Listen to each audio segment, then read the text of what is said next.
పూరా local. Welcome to పూరా local. ప్రస్తుతం ఇజ్రాయెల్ ఇరాన్ మధ్య ఉద్రిక్తతలు జరుగుతున్న తరుణంలో పాక్ ఆర్మీ చీఫ్ మునీర్ కు అగ్రరాజ్య అధ్యక్షుడు ట్రంప్ విందివ్వడం చర్చకు దారితీస్తోంది.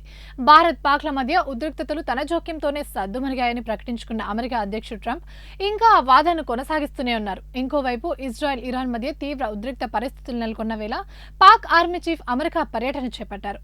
వైట్ హౌస్ లోని కేబినెట్ రూమ్ ఇందుకు వేదికైంది. కేవలం ట్రంప్ ఆర్మీ చీఫ్ ప్రైవేట్ గా విందు చేశారని సమాచారం.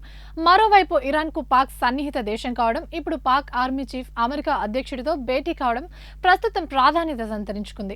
ఒక దేశానికి చెందిన ఆర్మీ చీఫ్ కు వైట్ హౌస్ లో స్వయంగా అధ్యక్షుడు విందివ్వడం చాలా అరుదైన విషయం.